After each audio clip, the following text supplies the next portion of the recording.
പറയുകയാണ്. അപ്പോൾ ഞാൻ ചോദിച്ചു, മദ്യക്കുപ്പികളുണ്ടോ? കാരണം കേട്ട സ്വരം അങ്ങനെയാണല്ലോ, മദ്യക്കുപ്പികൾ. അപ്പോൾ ഞാൻ ചോദിക്കുകയാണ് സംശയിച്ചുകൊണ്ട്, മദ്യക്കുപ്പികൾ എന്നാണ് ഈശോ പറയുന്നത് എന്ന് പറയുകയാണ്. ഉടനെ തന്നെ വൈദ്യുതി പറഞ്ഞു, മദ്യക്കുപ്പികൾ ഉണ്ടെന്ന് പറഞ്ഞത് ശരിയാണ് അച്ഛാ. മദ്യക്കുപ്പികൾ ധാരാളം ഈ വൈദ്യശാലയിലുണ്ട്. കാരണം ഞങ്ങൾ ഈ മരുന്നൊക്കെ ഒഴിച്ചു വയ്ക്കുന്നത് ഇങ്ങനെ കഷായം, അരിഷ്ടം ഇങ്ങനെയുള്ള ആയുർവേദ വൈദ്യശാലയാണ്. അപ്പോൾ അവരെങ്ങനെ ഉണ്ടാക്കും, അവിടെ തന്നെ ഉണ്ടാക്കുന്നതാണ് അതൊക്കെ. അപ്പോൾ ഇതെല്ലാം ഒഴിച്ചു വയ്ക്കാനായിട്ട് മദ്യക്കുപ്പികൾ ധാരാളം അവർ കഴുകിയെടുത്ത്, അപ്പോൾ അദ്ദേഹം ആ സ്ഥലം മുഴുവനും വലിയൊരു കോമ്പൗണ്ടാണ് അത്, ഏക്കറക്കണക്കിന് ഭൂമിയുടെ സ്ഥലമുണ്ട്. അതൊക്കെ ഞാൻ വെഞ്ചരിച്ചു. അങ്ങനെ വെഞ്ചരിക്കുമ്പോൾ ഇങ്ങനെ നടന്ന് വെഞ്ചരിക്കുന്ന സമയത്ത് അദ്ദേഹം എനിക്ക് കാണിച്ചു തരികയാണ് ആ വൈദ്യര്. അച്ഛൻ പറഞ്ഞ മദ്യക്കുപ്പികൾ, ഇതാണ് ഈ മദ്യക്കുപ്പികൾ. അവർ കിണറ്, ആ കിണറിന്റെ സൈഡില് ചാക്ക് കണക്കിന് മദ്യക്കുപ്പികൾ അവരിങ്ങനെ മദ്യ ഷോപ്പിൽ നിന്ന് ഒഴിഞ്ഞ കുപ്പികൾ വാങ്ങിക്കൊണ്ട് വന്നിരിക്കുക. എന്നിട്ട് അതിന്റെ സ്റ്റിക്കറൊക്കെ പൊളിച്ച് വന്ന് കഴുകിയെടുത്ത് ക്ലീൻ ആക്കി എടുത്തിട്ട് അതിൽ ഈ കഷായം, അരിഷ്ടം ഇങ്ങനെയുള്ള സാധനങ്ങളൊക്കെ നിറച്ച് ആളുകൾക്ക് കൊടുക്കുകയാണ്. അപ്പോൾ ഇതാണ് മദ്യക്കുപ്പികൾ. അച്ഛൻ പറഞ്ഞ മദ്യക്കുപ്പികളാണ് ഇരിക്കുന്നത് എന്ന് പറയുകയാണ്. അന്നാണ് ആദ്യമായിട്ട് ഈ മദ്യക്കുപ്പികൾ പോലും ഒരുപാട് തടസ്സങ്ങൾ, ആ സ്ഥാപനത്തിന് എന്തുകൊണ്ടാണ് വെഞ്ചരിക്കാനെ കൊണ്ടുപോയത്, ഒരുപാട് തടസ്സങ്ങൾ, ആരും ആ വൈദ്യശാലയിലേക്ക് വരുന്നില്ല, അല്ലെങ്കിൽ ഒരുപാട് തടസ്സങ്ങൾ അവരുടെ ബിസിനസ്സിൽ വരുന്നു. അതുമായി ബന്ധപ്പെടുത്തിയാണ് എന്നെ കൊണ്ടുപോവുക പ്രാർത്ഥിക്കാനായിട്ട്. അപ്പോഴാണ് കർത്താവ് ആ സ്ഥാപനത്തിന് ഒരു വലിയ തടസ്സമായി കാണിക്കുന്നത് അവിടെ വെച്ചിരിക്കുന്ന മദ്യക്കുപ്പികളാണ് കേട്ടോ. അപ്പോൾ മദ്യക്കുപ്പികൾ തന്നെ ഒരുപാട് തടസ്സങ്ങൾ കൊണ്ടുവരും. മദ്യമല്ല, മദ്യക്കുപ്പികൾ. അപ്പോൾ മദ്യക്കുപ്പികളുടെ അവസ്ഥ എങ്ങനെയാണെങ്കിൽ, വർഷങ്ങൾക്ക് മുമ്പ് ഒരാള് കുടിച്ച് അവസാനിപ്പിച്ച് കാട്ടിക്കളഞ്ഞ ഒരു മദ്യക്കുപ്പി, അത് നമ്മുടെ വീട്ടിൽ നിന്ന് പാലും കുപ്പിയായിട്ടോ അല്ലെങ്കിൽ വെളിച്ചെണ്ണ കുപ്പിയായിട്ടോ, അല്ലെങ്കിൽ നമ്മൾ ഇങ്ങനെ ബോട്ടിലാട്ടൊക്കെ ചെയ്ത്, ചിലരൊക്കെ മദ്യക്കുപ്പി ബോട്ടിലാട്ടൊക്കെ ചെയ്ത് ഡൈനിങ് ഹാളിലോ ഷോക്കേസിലോ അല്ലെങ്കിൽ പൂന്തോട്ടത്തിലോ അല്ലെങ്കിൽ നമ്മൾ പഠിക്കുന്ന ടേബിളിലോ, ചിലരൊക്കെ ഇങ്ങനെ ഇതിൻ്റെ സ്റ്റിക്കറൊക്കെ പൊളിച്ച് കളഞ്ഞ് ഇങ്ങനെ ഫോറിൻ മദ്യക്കുപ്പികളൊക്കെ പച്ച, ചുവപ്പ്, നീല, മഞ്ഞ ഇങ്ങനെ നല്ല ഭംഗിയുള്ള ഡിസൈനുള്ള കുപ്പികളൊക്കെ ഉണ്ടാവും. അതൊക്കെ അത് കളഞ്ഞ് ഇങ്ങനെ അതിൽ മണി പ്ലാന്റോ അങ്ങനെയുള്ള ചെടികളൊക്കെ ഇട്ട് നല്ല ഭംഗിക്ക് വേണ്ടിയിട്ട് ചിലപ്പോൾ ഈശ്വര തിരുഹൃദയത്തിൻ്റെ തന്നെ ചിത്രത്തിൻ്റെ രണ്ട് ഭാഗത്തൊക്കെ ഇങ്ങനെ അലങ്കരിച്ച് വയ്ക്കും, അല്ലെങ്കിൽ വീടിൻ്റെ പല ഭാഗങ്ങളിലായിട്ട് ഇങ്ങനെ അലങ്കരിച്ച് വയ്ക്കും. അത് ഭവനങ്ങളിൽ അങ്ങനെ ശീലമുണ്ട്, ചില കോൺവെന്റുകളിൽ അങ്ങനെ ശീലമുണ്ട്, ചില ആശ്രമങ്ങളുണ്ടായിരിക്കാം, നമ്മൾ ആയിരിക്കുന്ന സ്ഥാപനങ്ങളിലൊക്കെ ചിലപ്പോൾ നമ്മൾ അതിനെ കണ്ടുണ്ടായി. പക്ഷെ ഇങ്ങനെയുള്ള സ്ഥാപനങ്ങളിലൊക്കെ ഒരുപാട് പ്രശ്നങ്ങൾ. എന്ത് പ്രശ്നങ്ങൾ?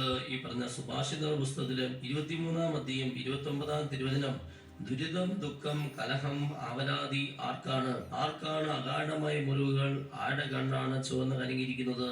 എന്നിട്ട് ജ്ഞാനിയായ സോളമൻ എഴുതി വെച്ചിരിക്കുകയാണ്, വീഞ്ഞ് കുടിച്ച് സമയം പോകുന്നവർക്കും വീഞ്ഞ് കലർത്തി രുചി പരീക്ഷിക്കുന്നവർക്കും തന്നെ. എന്നിട്ട് അദ്ദേഹം വീണ്ടും കൂട്ടിച്ചേർക്കുകയാണ്, ചഷകങ്ങളിൽ വീഞ്ഞ് ചെമന്ന് തിളങ്ങി കവിഞ്ഞ് ഒഴുകുന്നത് നോക്കിയിരിക്കരുത്. പറഞ്ഞേ ഹല്ലേലൂയ. വീഞ്ഞിലേക്ക് നോക്കുക പോലരുത് എന്നാണ് ജ്ഞാനിയായ സോളമൻ എഴുതി വെച്ചിരിക്കുക. അത് ഇംഗ്ലീഷ് ബൈബിളിൽ എഴുതി വയ്ക്കുക, ഡോണ്ട് ലുക്ക് അറ്റ് വൈൻ എന്നാണ് പറയുക. വീഞ്ഞിലേക്ക് നോക്കുക പോലും, മദ്യത്തിലേക്ക്, ബീറിലേക്ക്, കള്ളിലേക്ക്, അല്ലെങ്കിൽ ഇങ്ങനെയുള്ള മദ്യ ഉൽപ്പന്നങ്ങളിലേക്ക് ജസ്റ്റ് ഇങ്ങനെ നോക്കുക പോലും അരുത്, നോട്ടം പോലും അരുത് എന്നാണ് പറയുക. അതിന്റെ ഒരു കുപ്പി പോലും ചിലപ്പോ നമ്മുടെ ഭവനം മദ്യവിമുക്ത ഭവനായിരിക്കും, അങ്ങനെയൊക്കെയായിരിക്കും. നമ്മുടെ വീട്ടിൽ ആരും മദ്യപിക്കുന്നവരുണ്ടായിരിക്കില്ല. പക്ഷെ ഒരു മദ്യക്കുപ്പി നമ്മുടെ കുടുംബത്തിലോ ഇനി കോമ്പൗണ്ടിലോ ഒരു 10 സെന്റ് സ്ഥലം, അതിന് ചുറ്റും വെയിലേക്ക് കെട്ടിയിട്ടുണ്ടാവും, അതിന്റെ ഉള്ളിലായിരിക്കും വീട്. നമ്മുടെ മദ്യക്കുപ്പി നമ്മുടെ വീട്ടിലൊന്നും ഉണ്ടായിരിക്കില്ല, വീടിന്റെ കോമ്പൗണ്ടിലായിരിക്കും ഒരു മദ്യക്കുപ്പി. ഒരു കോമ്പൗണ്ടിൽ പോലും ഒരു മദ്യക്കുപ്പി ഉണ്ടെങ്കിൽ ഈ പറഞ്ഞ ബുദ്ധിമുട്ടുകൾ, ദുരിതം, ദുഃഖം, കലഹം, പാമ്പ് ശല്യം, ഇങ്ങനെ ഒരുപാട് അസ്വസ്ഥതകൾ, ഒരുപാട് ഉദാഹരണങ്ങൾ ഇവിടെ വന്നിട്ടുണ്ട്. ഈ അലോഹ ശുശ്രൂഷകളിൽ ഒരുപാട് നമ്മളിങ്ങനെയുള്ള ആളുകൾക്ക് കർത്താവ് സന്ദേശം തന്ന് എഴുന്നേൽപ്പിച്ച് നിർത്തി അത്താരി കയറി സാക്ഷ്യം പറയിപ്പിച്ച് ആളുകളെ ബോധ്യപ്പെടുത്തുന്ന ഒരുപാട് അനുഭവങ്ങൾ ഉണ്ടായിട്ടുണ്ട്. പക്ഷേ ഈ ശാലം ശുശ്രൂഷയിൽ തന്നെ നിങ്ങൾ കണ്ടിട്ടുണ്ടായിരിക്കും അങ്ങനെയുള്ള സാക്ഷ്യങ്ങൾ. അതുകൊണ്ട് സ്നേഹമുള്ളവരെ, ഇങ്ങനെയുള്ള നിഷിദ്ധ വസ്തുക്കൾ, മദ്യക്കുപ്പികൾ പോലും ഇതുപോലെ ബുദ്ധിമുട്ട് കൊണ്ടുവരുന്നുണ്ടെങ്കിൽ മദ്യപിക്കുന്ന ആളുടെ കാര്യം പിന്നെ പറയേണ്ട ആവശ്യമില്ലല്ലോ. മദ്യം നമ്മുടെ ഷോക്കേസിലോ അല്ലെങ്കിൽ അലമാരിയിലോ അല്ലെങ്കിൽ കബോർഡിലൊക്കെ വെച്ചിട്ടുണ്ടെങ്കിൽ പിന്നെ അത് പറയേണ്ട ആവശ്യമില്ലല്ലോ, മദ്യം. അപ്പൊ അതുകൊണ്ടാണ് ഗവൺമെന്റ് പോലും ആ കുപ്പിമ എഴുതി വെച്ചിരിക്കുകയാണ്, മദ്യപാനം ആരോഗ്യത്തിന് ഹാനികരം. ഇത് പറഞ്ഞേ ഹല്ലേലൂയ. അത്രയും വലിയൊരു പിശാച്, അത്രയ്ക്കും വലിയൊരു പിശാചാണ് ഈ മദ്യപിശാച് എന്ന് പറയുന്ന പിശാച്. അതുകൊണ്ട് അങ്ങനെയുള്ള എന്തെങ്കിലും നിഷിദ്ധ വസ്തുക്കൾ വീട്ടിലുണ്ടെങ്കിൽ ഇന്ന് തന്നെ അതെല്ലാം എടുത്ത് നശിപ്പിച്ച് കളയുക. ആ കോമ്പൗണ്ടിൽ പോലും അത് ഇല്ലാതിരിക്കട്ടെ. നമ്മൾ ഈ സമയം ഏറ്റുപറയുന്ന വചനഭാഗം സുഭാഷിതം പോലുള്ള പുസ്തകം 23-ാം അധ്യായം 29 പോലുള്ള തിരുവചനമാണ്. സ്നേഹമുള്ളവരെ, എവിടെ മദ്യമോ വീഞ്ഞോ ബീറോ കള്ളോ ഉണ്ടോ അവിടെ പരിശുദ്ധാത്മാവും ഉണ്ടായിരിക്കില്ല. ചില പരിശുദ്ധാത്മാവിന്റെ ഓപ്പോസിറ്റ് വാക്യമാണ് ഈ വീഞ്ഞ്, ബീറ്, കള്ള്, മദ്യം എന്ന് പറയുക.